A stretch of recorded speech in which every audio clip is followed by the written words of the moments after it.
I want to welcome everybody today, man. If I haven't got a chance to meet you yet, my name is Brownlee. I have the privilege of serving as the lead pastor here at this move of God in a mall called Experience Church. And we're honored to have you, whether you're joining us in person or watching online, hoping and believing and asking God to speak to us in such a way as only He can. And also want to take a moment to look into the camera and just welcome all the men and women in our correctional ministry at Lucas County Corrections, the Correction Center of Northwest Ohio, believing God is going to speak to you in a powerful way today. So come on, D-Town, help me welcome our church family today.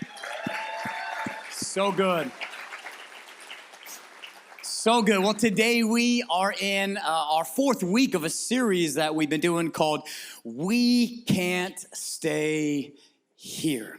Week number one, we talked about if we're going to go where God's calling us to go, then we're going to need the power of the Holy Spirit in order to get there. And then in week number two, we kind of talked about how if we're going to move from here to there and not stay where we are, then we just need to expect, we need to know, we need to just embrace ourselves and get ready for that. There's going to be some problems and some adversity and some struggles along the way. And then last week, in week number three, Pastor Derek from the country of Belize brought the house down and talked to us about being desperate in the middle so that we can go where God's calling us to go. And let's take a look at our theme scripture for this entire series, Philippians chapter 3, starting in verse 12, out of the Message Bible. And the Apostle Paul's speaking here, and he's done a lot. He wrote 2/3 of the New Testament, so he's a big dog in the faith. And he says, I'm not saying that I got it all together,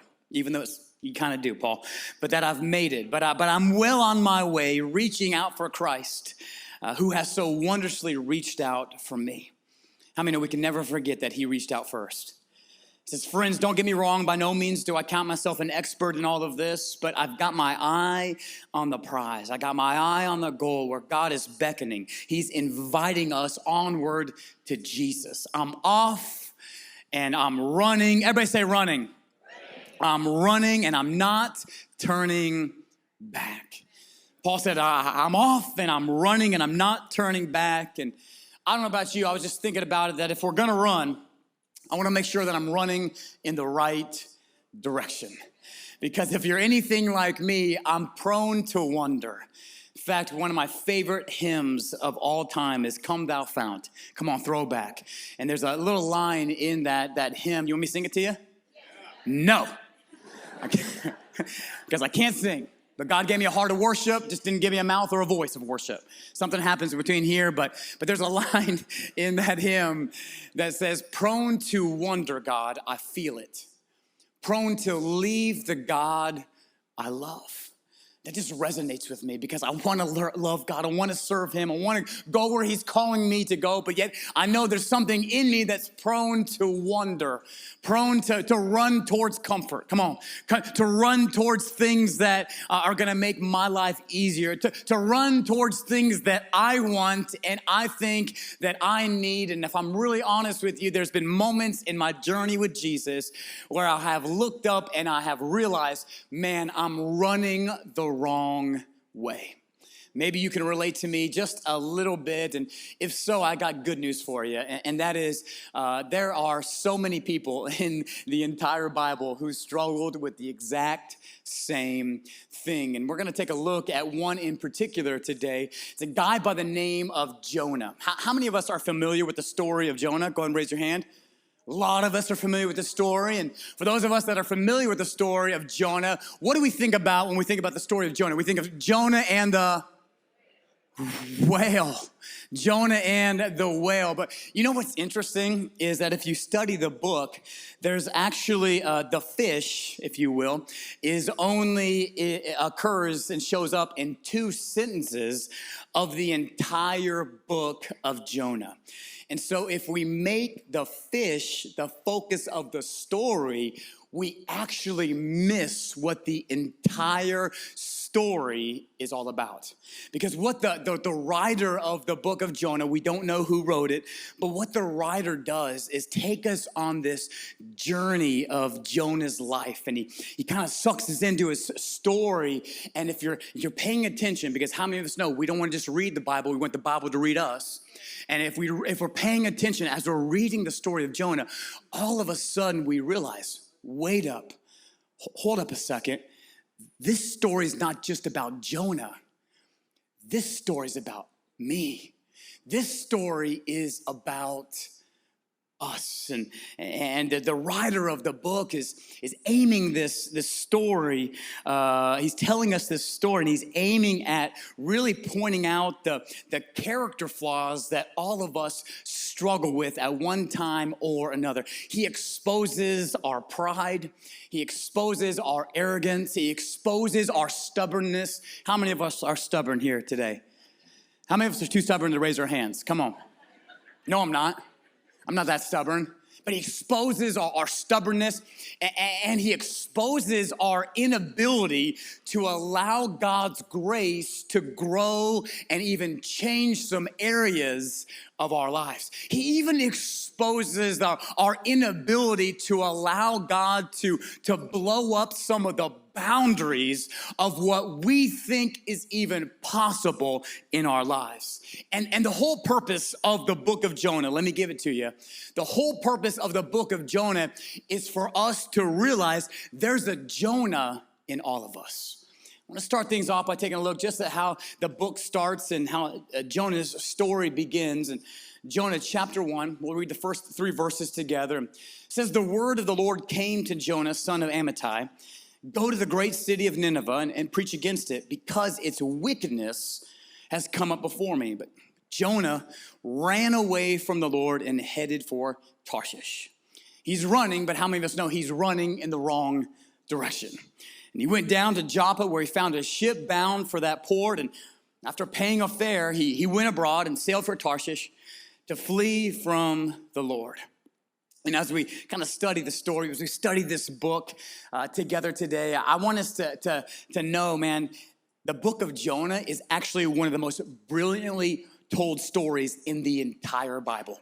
Like, it's full of wit and humor and sarcasm and exaggeration. In fact, according to several scholars, they compare it to a Saturday Night Live skit and a comic book story. Right? That's because there's so much exaggeration. In fact, the word great in Hebrew appears 13 times in this 4-chapter book. Like the storm was great, the ship was great, the fish was great, the city of Nineveh was great. Everything's blown out of proportion and exaggerated. And the writer is doing that on purpose. He's trying to make a point for us. And what you think is going to happen actually doesn't happen. And then what you don't expect, that ends up taking place.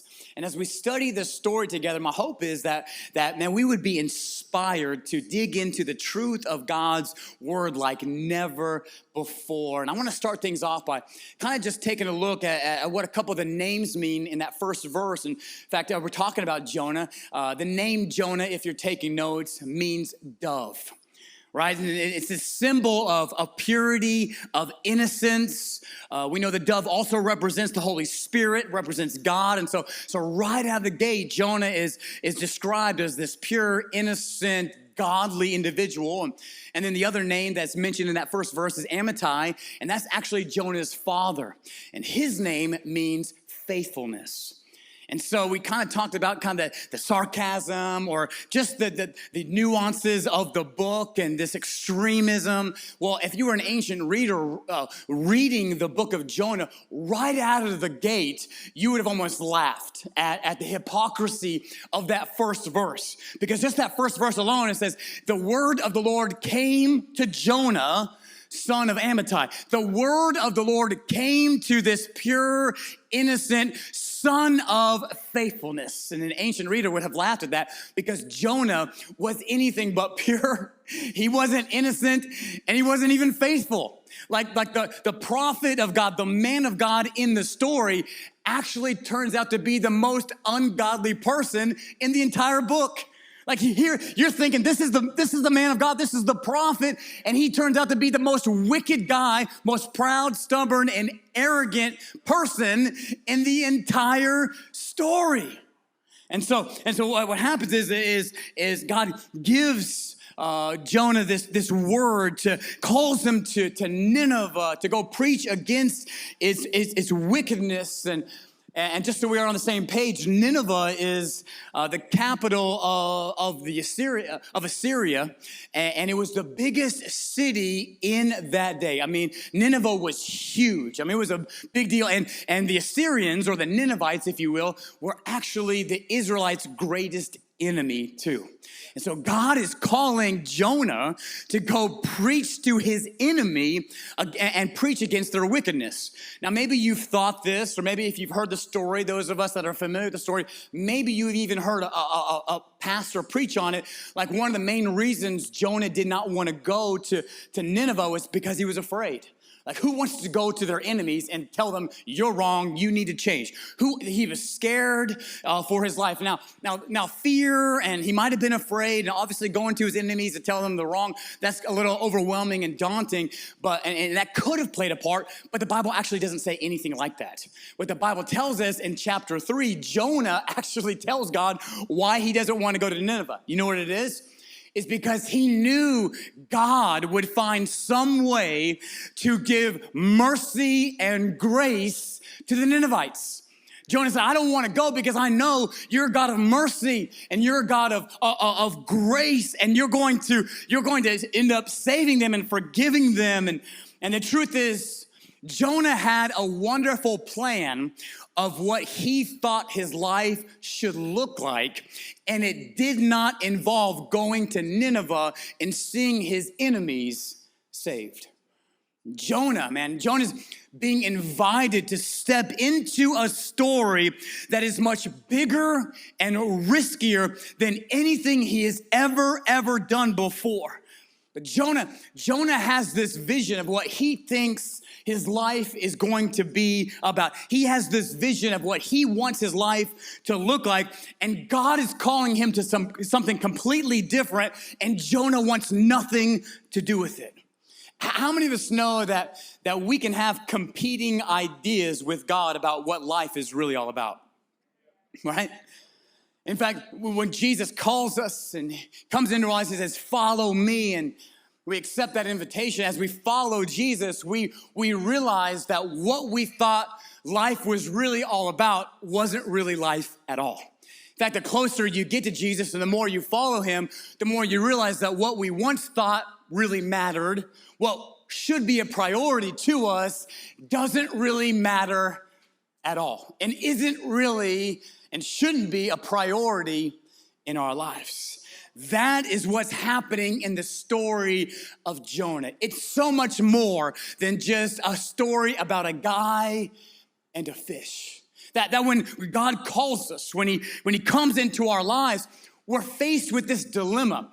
Do we settle for where we are, or do we entertain this invitation to follow God to a place we've never been? Like, will we allow God to point out and address areas of our lives that need to grow? Will we open up our hearts and allow God to address some areas of our lives that need to change?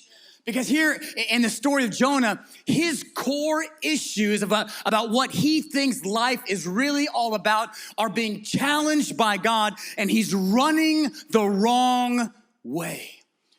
I really want you to grab a hold of this today, that the irony in this story, the irony is that Jonah thinks he is running for his life, but actually Jonah is running from his life. He thinks he's running towards things that will make him happy, that will bring fulfillment, that will fulfill the void that's in his heart. He's running towards his plan and his vision for what he wants his life to look like, and he thinks he's running for his life. The truth is, he's running from it. Can anyone besides me relate to Jonah today? What I thought mattered, what I thought should have been a priority, what I thought would make me happy, I thought I was running for my life, only to wake up one day and realize I was running from my life. I was running in the wrong direction. In fact, the title of the message today is Running from Your Life. Running from your life. And as we dive in the story together, here's my hope. I believe that God is going to show each and every one of us that there's a Jonah in all of us. So let me just give us real quick in the next hour and a half, 4 points, 4 things that we can learn from the story of Jonah. If you're taking notes, the first thing that we can kind of see and we can kind of learn and even relate to is number 1, is that sometimes God will ask us to do things we don't agree with. Sometimes God will ask us to do things we don't agree with. And we see this in Jonah chapter 1. Let's read it again, verses 1 and 2. It says, the word of the Lord came to Jonah. In other words, God spoke to Jonah. And how many of us know that God still speaks to us today? God's a God who loves to speak to his kids. God can speak through an audible voice. I've never experienced that, but just because I haven't experienced it doesn't mean that it doesn't happen. I mean, just because we've not experienced it doesn't mean it's not true. So God will speak through an audible voice, just like he did with Moses and the burning bush. Right? God will speak through the Holy Spirit. He'll speak through circumstances and situations. He'll speak through other people. And more importantly, God speaks through the truth of his word.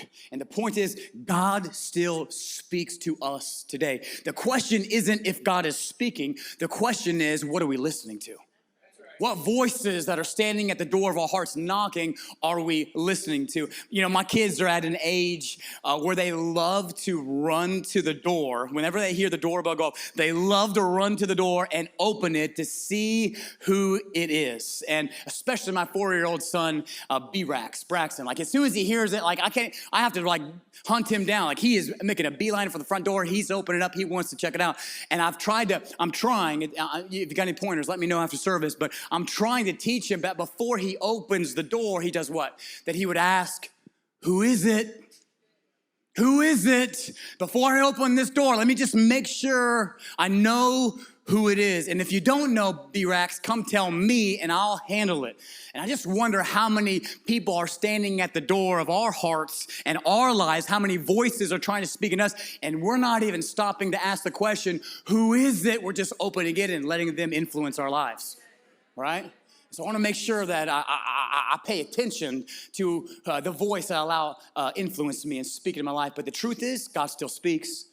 I want to make sure I hear his voice. So the word of the Lord came to Jonah, son of Amittai. Go to the great city of Nineveh and preach against it, bro, because its wickedness has come up before me. Now, right out of the gate, you know, you're thinking maybe like me, you're a prophet. Jonah, this is what you do. Prophets speak on God's behalf. I mean, you're a pastor, you're a preacher. I mean, that's what you do, bro. You take naps throughout the week and then you get up on Sunday and you preach, right? That's just what pastors do. I was at a baseball game yesterday with my son, Jace. He had 2 baseball games in Michigan. God bless him up there. And I'm teasing. And he was playing baseball up there, and so I went to the first one, and the second one is at 1 o'clock, and I looked at the other coaches because I'm helping coach. I go, guys, I gotta go study. I gotta go. And they're like, you could just wing it. Like, just get up there and just tell a couple stories. You can't go anywhere. And I'm like, I don't want to stand in front of 1,000 people and not know what I'm saying, but I want to hear God's voice. And so here Jonah is being called to preach God's word, and you're like, God, Jonah, why wouldn't you just do what God created you to do and called you to do? But I think if we understand a little history of the city of Nineveh, it'll give us a greater context as to why Jonah hated them so much. You see, like I mentioned before, the city of Nineveh was the capital of the Assyrian people, and the Assyrians were known to be a very brutal and ruthless group of people. In fact, just turn to your neighbor, just tell them, brace yourself right now. Just tell them, brace yourself. Just get ready. Because the Assyrians were so brutal that you did not want to be taken captive by them. Like if you lost in battle, like they would torture and they were ruthless. against their captives. And in fact, it was known that if some cities heard a rumor that the Assyrian army was going to attack them, and they looked around like, there's no way we can win this battle, several cities, everybody in that city would commit suicide because they would rather die than get taken captive by the Assyrians and tortured by them. In fact, just some of the things that they would do is after they conquered a group of people, they would rape the women and children. The men that would survive the battle, they would actually skin them alive, peel their skin off, and then they would post it on the front of the city, stretch it out and post it, almost like to any of their enemies, telling them, if you want to try and attack us now, this is what's going to happen to you. Then after the men would be skinned alive, they'd still be alive, and so they would bury the men until they were neck deep in sand. And I don't know if you've ever got any sand like in a cut where it rubs around, just irritates that, but can you times that by 1,000,000, right? I can't even really wrap my mind around it. And then as they're just in the sand with their head above it, then they would take the men's tongues, they would pull them out, and they would drive a stake through their tongue into the ground, and that would cause the man to suffer and die of dehydration within a day or two. And that's the group of people God has come to Jonah and said, I want you to go to them.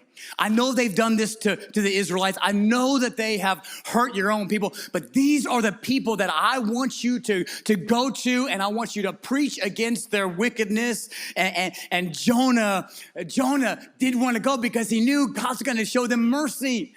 And God's going to show them some grace. And Jonah had legitimate reasons why he didn't want to go, and he disagreed with God's plan. Maybe some of us can relate today. Maybe somebody has wounded us or betrayed us, hurt our family. I think some of the hardest things to get over is not when someone betrays me or hurts me, but when they do it to somebody that I love. They do it to one of my kids, or they do it to a family member, somebody that I deeply care about. And all of a sudden, the word of the Lord will come to us and say, forgive just as you have been forgiven. And everything in us says, do you know what they did, God? Don't you know how they hurt me? Don't you know how don't you know they don't deserve to be forgiven? I don't feel like forgiving them, God. We kind of put our heels in the ground and say, I'm not going to do it. I disagree with your plan, God. Or maybe it's a completely different story. Maybe we're in a relationship with someone and like we really, really, really, really, really like them, like a lot, like they're amazing. Like, he's so cute and she smells good, and every time I'm around them, my whole body tingles, and it's gotta be the Lord. I mean, it's never happened to me before, and I'm probably gonna get married, and I just like him so much. I stutter, I can't even talk when I'm around them. It's amazing. Nobody has a relationship like this. It's the first time, right? And so because things are going so well and God's blessing and I got the tingles, even though we're not married, we start doing married things and opening doors before it's time, and the word of the Lord comes to us and it says, no, it's not time for that yet. You don't want to start your relationship off like that. No. You're actually setting yourself up to struggle and not to thrive, and I love you so much that I have it planned out for you, and I want that to be a part of your marriage. I created that. It's a good thing, but you got to do it my way. And we respond to God's plan by saying, I don't agree. You see, I have a vision for how I want my life to go. I have a good plan for what I want my life to look like, God, and it's different than what you are saying. God, I disagree. Or maybe you're like me, and I've played the game where the word of the Lord has come to me, and I said, I know I should, God, and I'll do that. I'm not going to do it right now, but I'll do it later. Come on, parents, your kids ever try that with you? I'll clean my room, not now, but can I do it? Like 2 weeks from now, is that an option? And we barter with God just like kids barter with their parents. And it's something, if you've ever kind of fallen into this trap, I want you to know something. You can write this down, and that is this. That is delayed obedience is really disobedience. Delayed obedience is really disobedience. And what I've come to find out in my own life is that when I tell God that I'll do it later, what I'm really doing is just easing my conscience to keep doing what I want to do. Anybody besides me? I'm just easing my conscience so I can keep doing what I want to do. And speaking of parents, it kind of reminds me of that parent trap that we fall into with our kids, where maybe you've made the mistake. I read in a book one time, but you tell your son, hey, it's time to get off Xbox. Quit playing Fortnite. Time to pray, time to read your Bible. These are conversations we have in our home. It's time to get off Xbox. And then we come back and realize they're still playing. And maybe you've made the mistake that I have, and I've said, if you're not off that Xbox in 5 minutes, I am gonna rock your world. Well, what have I just done with my kid? I just told them, you have 4 minutes and 59 seconds to keep on doing what you want to do, right? Not good parenting. Or I'm gonna count to 3. And if your butt's not over here, it's gonna be bad, right? 1, I'm not playing. 2, I'm not playing. Like the voice goes up. You ever done that? Like once you get to 2, like you have to start yelling, like to let them know. 2 1/4. You better get 2 1/2, 2 15, 16. Boy, you better get over here, right? Well, what am I teaching my kid? Delayed obedience. You have 3 more seconds to get over. Well, but we realize delayed obedience is really disobedience, right? And if we don't want that from our kids, how many know our Heavenly Father doesn't want that from us? So the word of the Lord will come to us, and it's at that moment we have a choice, we have a decision. How do we respond when God tells us something that we don't agree with? How will we respond when God tells us to do something we don't like? You see, we have our plan with what we think life should look like. We have our vision with what we want. What happens when God comes and he challenges that? Just like he did for Jonah. He challenges his core issues. Do we dig our heels in? I don't feel like it. I don't want to. And do we run the wrong way? Or do we surrender to God's plan for our lives? Second thing that we can learn from Jonah's story. Number 2, if you're taking notes, is this. That is, you can always find a boat sailing in the wrong direction. Isn't that true? You can always find a boat going and sailing in the wrong direction. Let's take a look at it again. Verse 3, Jonah chapter 1 says, but Jonah ran away from the Lord and he headed for Tarshish. He went down to Joppa where he found a ship bound for that port. And after paying the fare, he went aboard and sailed for Tarshish. Well, why did he go there? Well, he wanted to flee from the Lord, which is another oxymoron part of the story we'll get to in a moment. But in other words, how many of us know that there will always be a reason? There'll always be an excuse. There'll always be an opportunity for us to go in the opposite direction of where God is calling us to go. And sometimes, as crazy as it sounds, sometimes it even makes sense to us in our minds. Somehow we've rationalized it and justified it, and we've made it sense, and it made it sound good why we can go in the opposite direction of where God wants us to go. You see, Jonah wanted to run from God. He wanted to flee from the Lord. And so God wanted him to go east to Nineveh, but he ended up going west to Tarshish.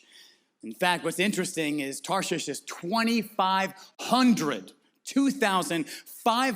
miles away from the target destination.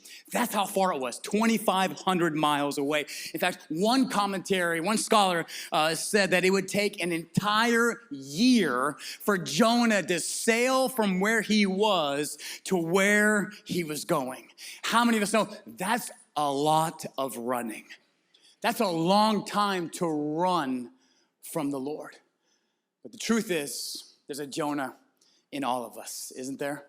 The truth is, there might be some of us here today or watching online, and we might look good on the outside, but on the inside, in our hearts, we've been running. In our hearts, God has spoken something to us. He's called us to do something. He's called us to go somewhere, and we might look good on the outside. We might be lifting our hands and praising, but on the inside, we've been running. And it might be a few days have gone by, maybe weeks, months, even years. But somewhere along the way, God has spoke something to us. And instead of surrendering and yielding to it, we have ran the wrong way. And we're running from God. And I just think it's important for us to know that we can run for a little while, but how many of us know we can't run forever? There's a lot of damage that gets done the longer that we run. And maybe for us today, it's not so much that we're running as much as it is we're drifting. just been drifting from God. A few years ago, I had the opportunity to go out to San Diego to spend some time with some pastors and learn some things. And the entire time we were in meetings and sessions, which is the worst. I mean, you're in San Diego, you're at the beach, and you can't even go enjoy it. And so we had a 2-hour break my last day there, and I was flying out early the next morning. And so I'm like, I'm going for it. I'm doing it. And so my hotel was right across the street from the ocean. And so I put my Speedo on, and I'm joking. And sorry. And across the street, and a fence there, and I just remember jumping the fence like any good Christian pastor would do to get to Pastor Derek told us last week, we got to be determined. Come on, we got to be desperate. I was desperate to get in the ocean, and I remember getting down there, and it was an El Nino that year, and so the water was supposed to be the warmest it's been, and I remember putting my little toesy-woesies in there, and it was like 60 degrees. It was like freezing. I'm like, this is supposed to be warm. It's El Nino. I don't even know what that means, but it's supposed to be warmer than this. I'm like, I don't think I can do it. And all of a sudden, I look over to my right, and there's some elderly women whom I love in their 80s walking out like it's no big deal. And the word of the Lord came to me and said, you going to let them show you up? I said, not on my watch, God. I'm going for it. And so I went out and I started jumping waves and just being a little kid. But there was a strong undertow and current and all that. I don't really know how the elderly women were doing at that point. But I mean, just know if you're on a plane and the oxygen mask, you want to get your mask on before you help anybody else out. And that was kind of my approach and theory that day in the ocean. I'm just trying to survive. And hopefully, God, we just hope those elderly women made it as well. But I was jumping waves, and all of a sudden, about 10, 15 minutes go past, and I look up, and I didn't even recognize where I was. Like the current and the undertow had taken me down the coast, and I'm looking back going, I don't even know where my hotel is at. And here's the thing, I was a long ways from where I was supposed to be, and I didn't even realize it. And how many of us know that's really easy to happen in our relationship with Jesus? We just stop doing the little things. We just maybe stop praying and reading the Word. You know the little things.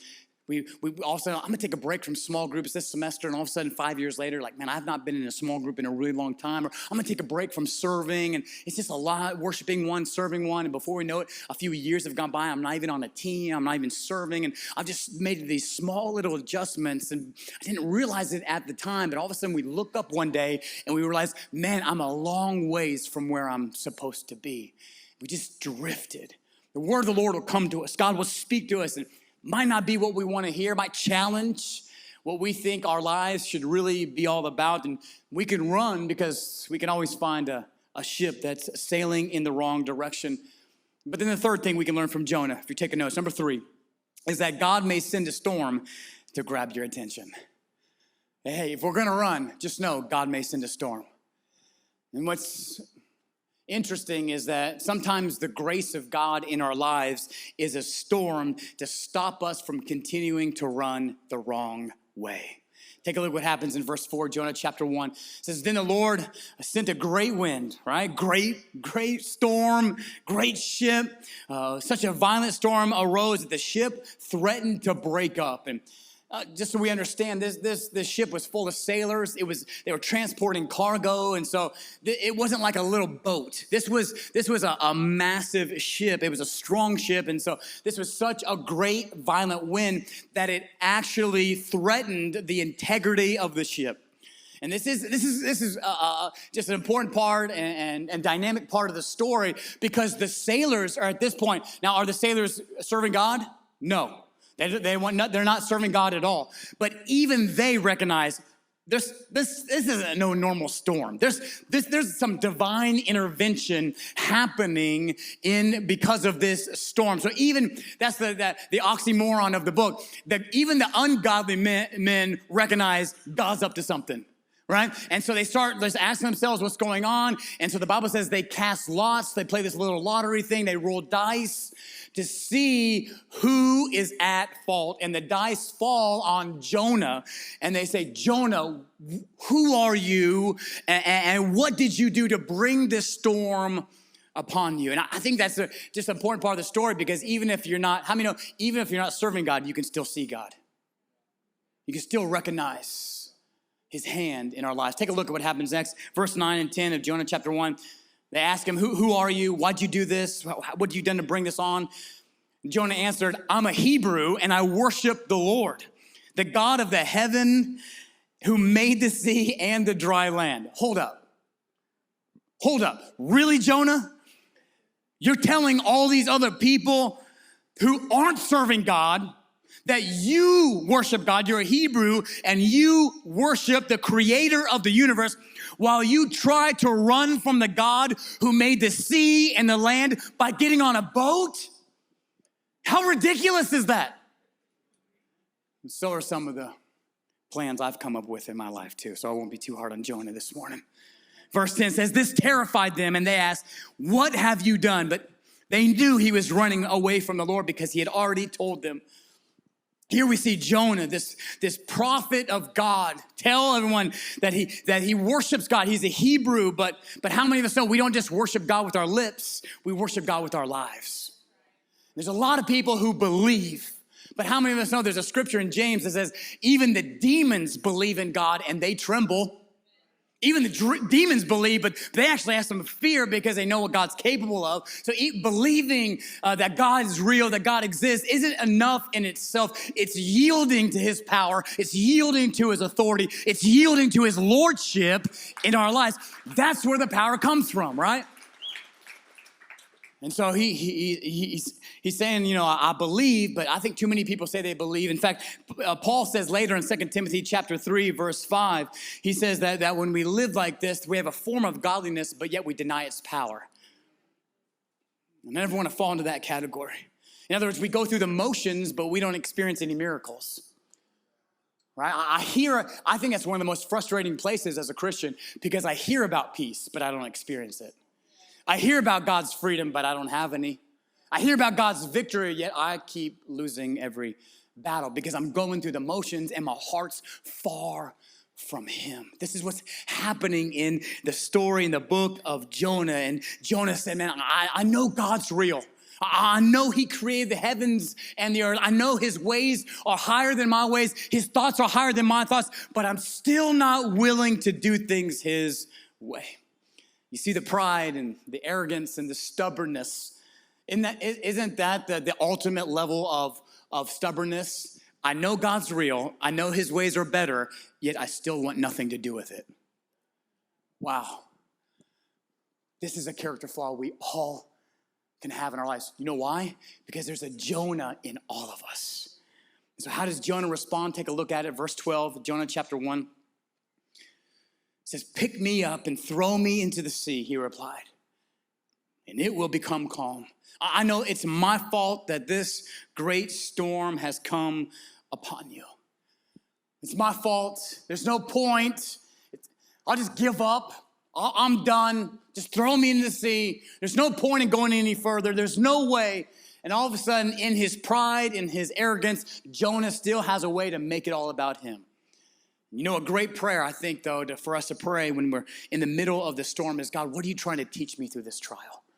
What are you trying to show me in the middle of the storm? Speak, Lord, I'm listening. You find yourself in a difficult moment today. You find yourself in the middle of a storm. A great prayer to pray is, speak, Lord, I'm listening. Because the worst thing that could happen is for us to push through the storm and come out the other side the same. Because you know what happens when we do that? If God's merciful and graceful with us, he'll send another storm.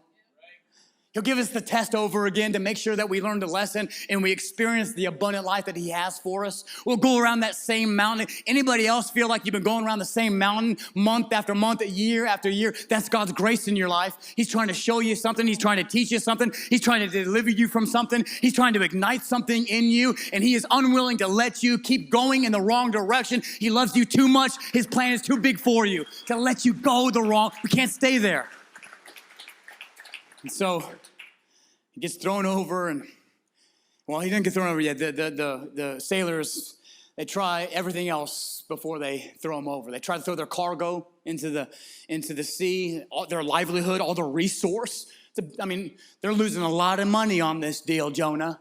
Right, then they say, well, that didn't work. Well, let's try and make it back to the shore. Maybe we can turn and get back to safety. But that doesn't work either because the storm is so great. And they're like, we're all going to die. And so they look at Jonah and they're like, bro, we love you. Not really, but you got to go. You can't stay here, Jonah, right? And they throw him overboard. And then we see God do what only he can do. He sends a fish. I know a lot of us, said earlier on in the service that when we think of the story of Jonah, we think of Jonah the whale. But truth be told, if you study the original language, it's just a great fish. It doesn't say anything about it being a whale. We've just created that in our Western ideology. But take a look at the fourth thing that we can learn from Jonah as we get ready to close today.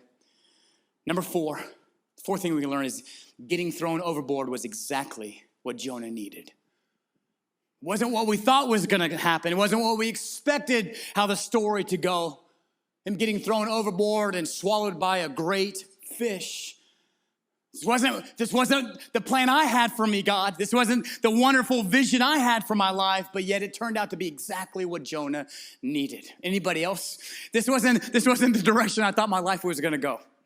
I didn't foresee these struggles. I didn't foresee these issues. I didn't think I was going to have all these twists and turns on the road of life. But as I look back, I realized that God works all things together for the good. He brings purpose out of everything. And yet getting thrown overboard was exactly what I needed. Take a look at it. Jonah chapter 1, verse 15 through 17. Then they took Jonah and threw him overboard, and the raging sea grew calm. And at this, the men greatly feared the Lord, and they offered a sacrifice to the Lord and made vows to him. In other words, the sailors who weren't serving God ended up getting saved. The man of God who refuses to serve God gets thrown overboard, and the guys that don't even serve God end up serving God. Now the Lord provided a huge fish to swallow Jonah. This sermon's full of sound effects and everything. And Jonah was in the belly of the fish for 3 days and 3 nights. Getting thrown overboard was exactly what Jonah needed to happen. And some of us right now, maybe we feel like we've gotten thrown overboard in some different areas of our lives.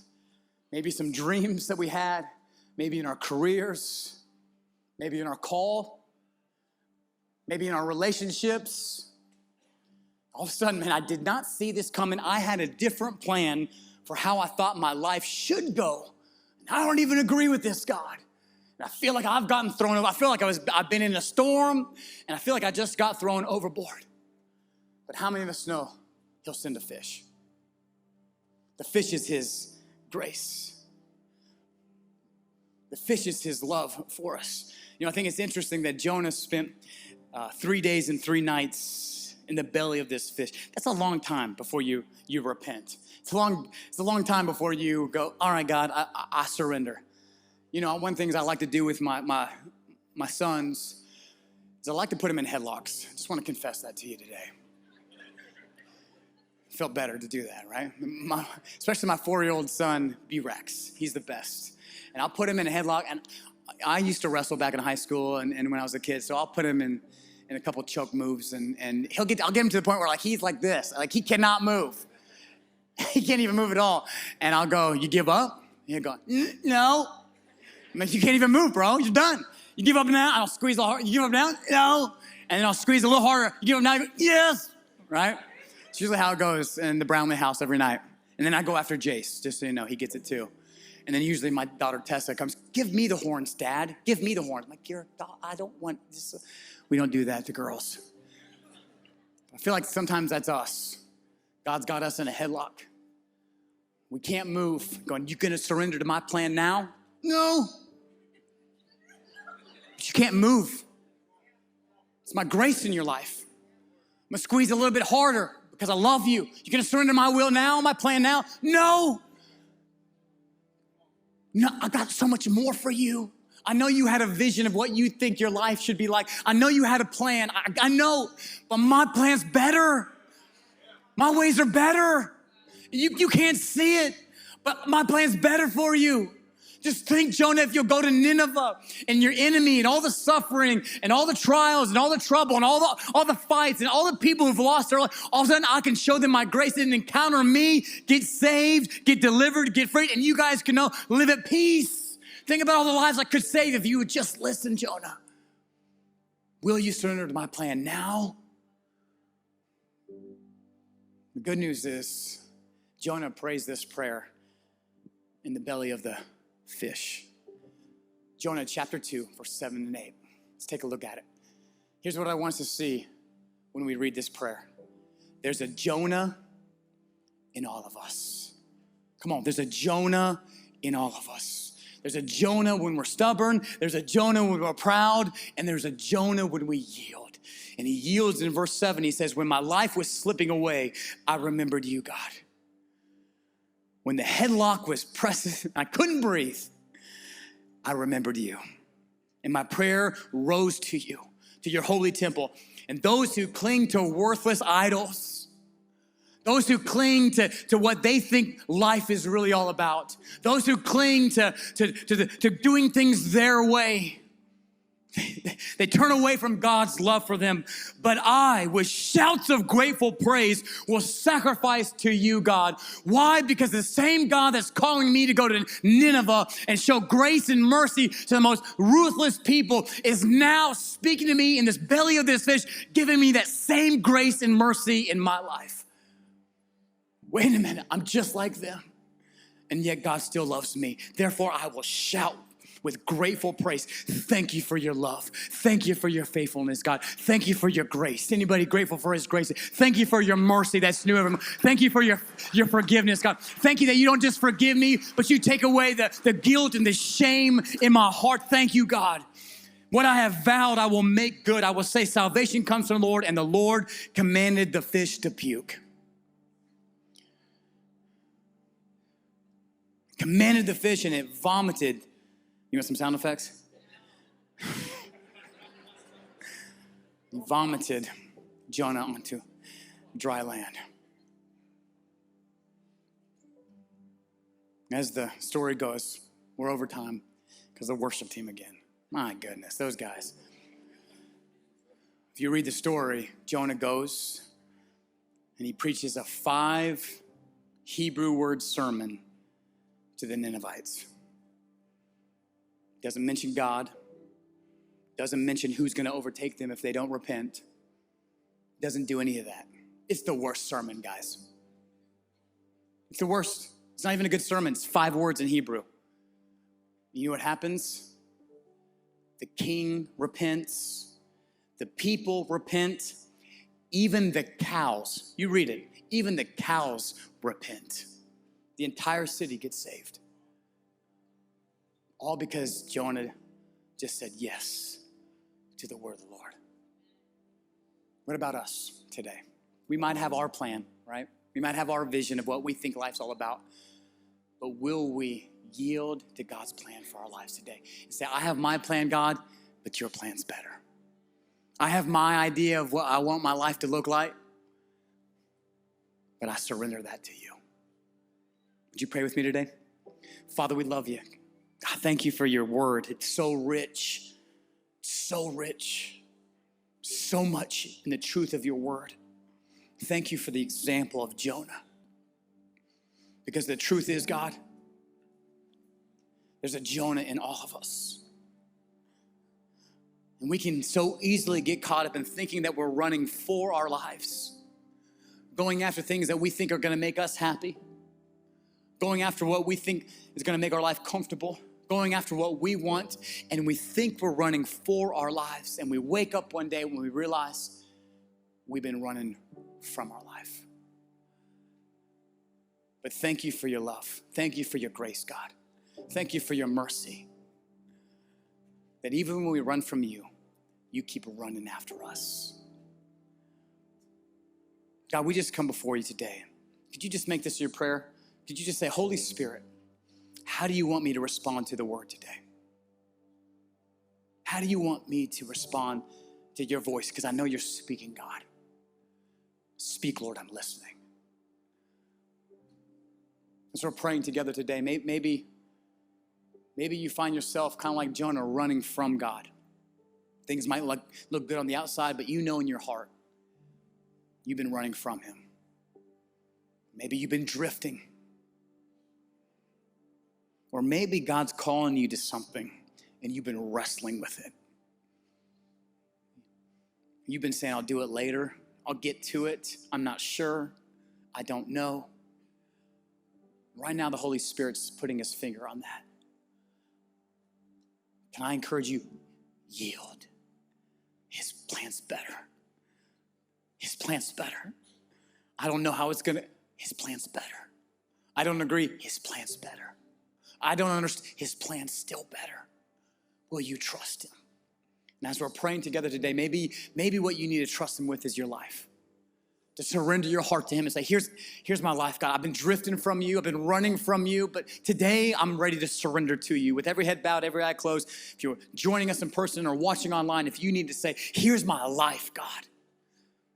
I've been drifting and running, but no more. I'm running to you, not away from you. Would you lift your hand to heaven and say, here's my life, Jesus. I surrender it to you. Now, right where you're at, come on, everybody in the place, let's pray this prayer together. Say, Father, come on, say, Father, thank you for your love. Thank you for your grace. Thank you for your mercy. Thank you for believing in me, sending your son, Jesus, to pay the price for my sin and die for me. Today, I surrender my life. God, forgive me. Redeem me, restore me, fill me. My life is yours. In Jesus' name, amen.